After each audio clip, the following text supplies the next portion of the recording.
துறையில வந்து நீங்க இருந்தப்ப எங்க துறையில கிடையாது சார். நீங்க இருந்தப்ப சிலை மீட்பு அமைச்சர் சேகர்பாபு குற்றம் சாட்டிட்டே இருக்காரு சார். எனக்கும் அவருக்கும் இருக்கிறது பதில் நான் சொல்லிடுறேன். நாளைக்கு தமிழ்நாடு திரும்பிடுமா?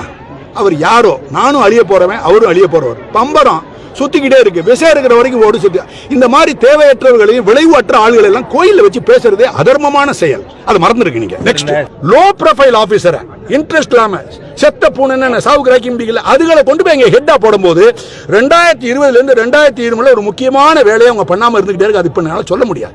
மெட்ராஸ்ல தான் போய் சொல்ல போறேன். அந்த செய்யாத அந்த வேலையை இருந்துட்டு செத்த அதெல்லாம் யாரும் கேட்கறா?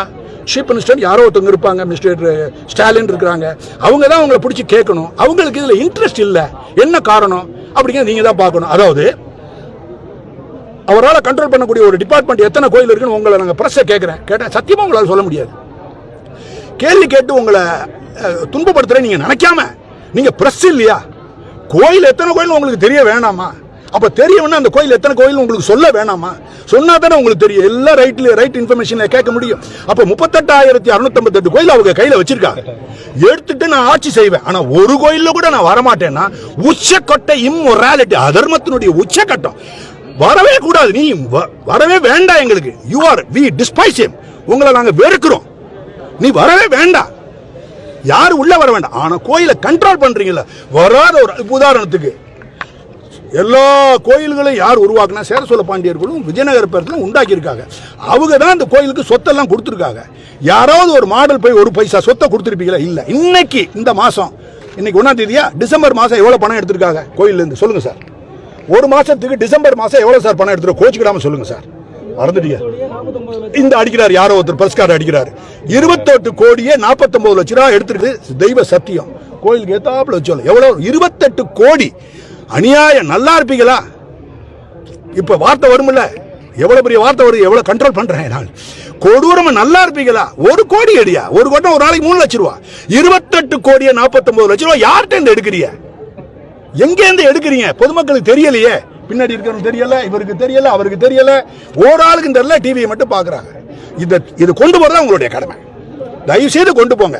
28,49,000 ஒரு மாசத்துல கோயில் ஃபண்ட்ல இருந்து எடுத்து கோயில் நிர்வாகம் கணக்காடுறாங்க. ஆனா நிர்வாகத்தை ஓட்டுறாங்க, டிபார்ட்மெண்ட்டை ஓட்டுறதுக்கு அவங்களுக்கு. அப்படின்னா ஜேசியோட புள்ள படிக்கிறது, மே துணிமணி உள் துணிமணி வாங்குறது, வாடகை கொடுக்கறது, சினிமாவுக்கு போறது, நகை வாங்குறது, எல்லாமே இறைவனுடைய பணம். ஆனா ரெவன்யூ டிபார்ட்மெண்ட் அப்படி கிடையாது. போலீஸ் டிபார்ட்மெண்ட் அவங்க மக்கள் வரி பணத்துல சொல்றாங்க. இவங்க மக்கள் வரி பணம் கிடையவே கிடையாது.